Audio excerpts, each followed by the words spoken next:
A little bit of excitement um, in Sydney this week.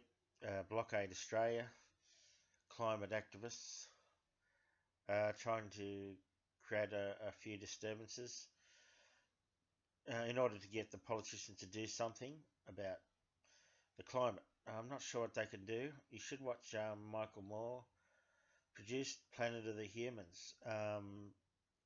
That the environmental sort of industry is a little bit off, if that's anything to go by. So I don't know what can be done. There's been a lot of drama.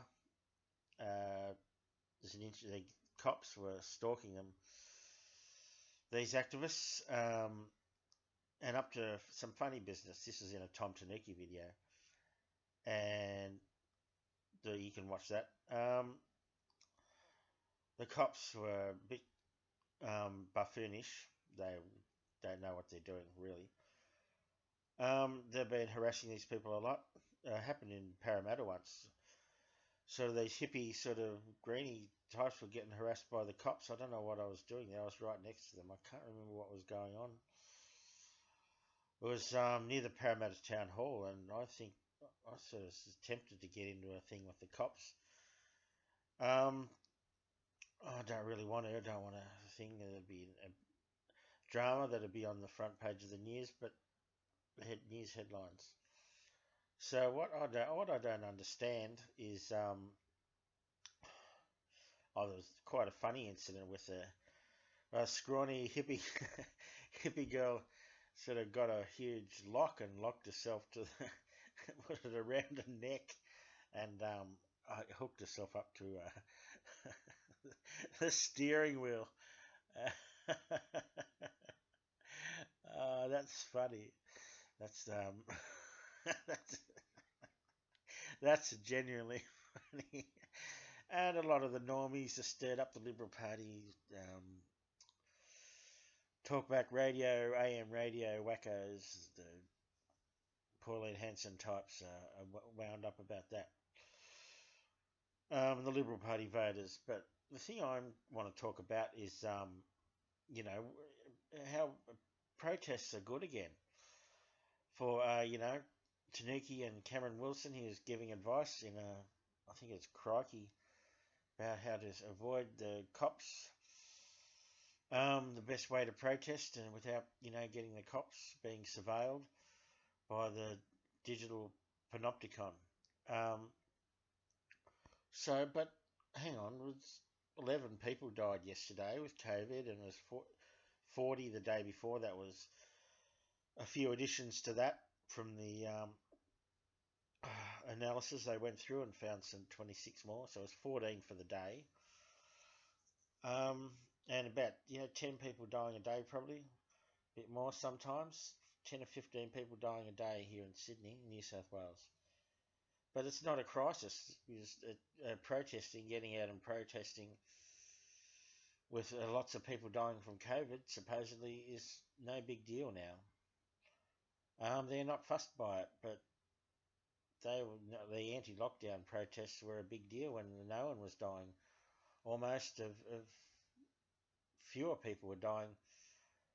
And that was a big deal. They were all being very mean and nasty and self-centered. The anti-lockdown people, they were doing the wrong thing. They were killing everyone's grandma. But protesting is all right again. There's no problem. Doesn't matter if 30 or 40 people die in Australia every day. It's forgotten about. COVID, you can go and spread it everywhere. And what's the go? These people were screaming. Cameron Wilson, the Antifa guys, Andy Fleming was calling people plague rats, using sort of fascist language. The Antifa guys, whatever that is now. So how do they justify this? I mean, surely the people, when there was hardly any COVID, 18 months ago, 12 months ago. that was wrong. That was all very mean and bad and just completely wrong. Everyone should have just gone and hid inside.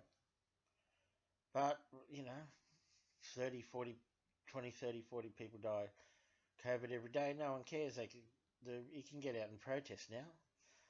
Let's all get 100,000 people out to you know, block off the streets and cause a little bit of, you know, mayhem.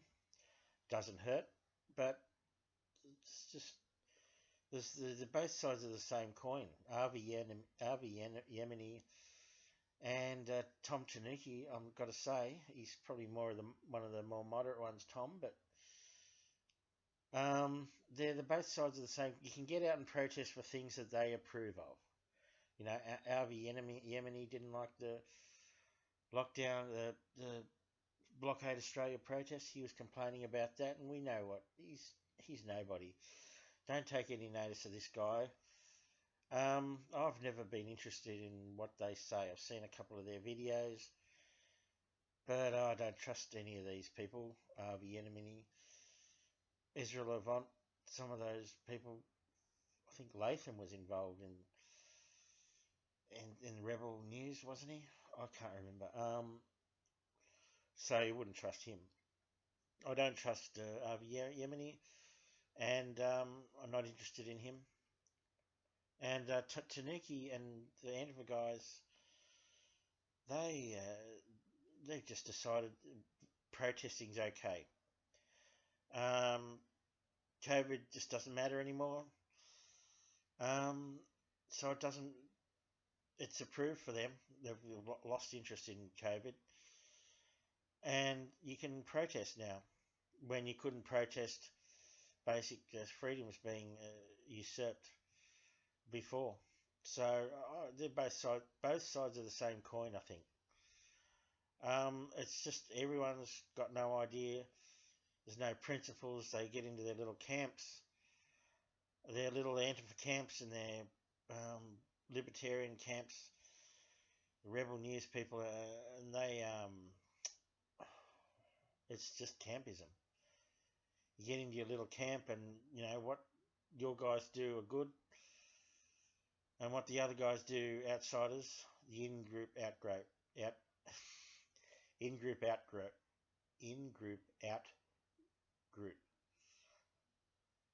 The in-group out-group mentality is just pathetic. There's no principles involved. These people, they're all bad. I don't know. I never understood why supposedly Antifa people would not challenge this bio-fascist nonsense with COVID. It's just embarrassing for them, I think. But like Harvey Yemeni, he doesn't suffer embarrassment. There's no embarrassment for him because he just doesn't care.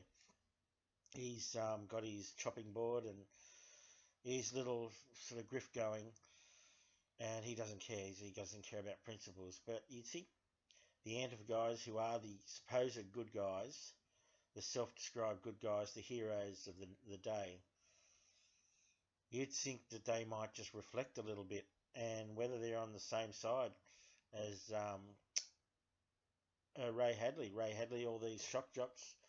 My mum listens to this a bit, and all the shock jocks and the semi-shock jocks and late night Stanley and 2UE, 2GB, all these idiots are screaming about unvaccinated people. You know, we're monsters. We should be just locked out of society completely. And this is the mentality. You know, Andy Fleming, plague rats. Andy Fleming is no better than Ray Hadley, I'm afraid. And Tanuki's a little bit better. I don't know. It's just people that just got no backbone or principles or anything. So the Antifa guys should reflect a little bit. If you're on the same side as Ray Hadley and Jackie Lambie, you might want to rethink your position.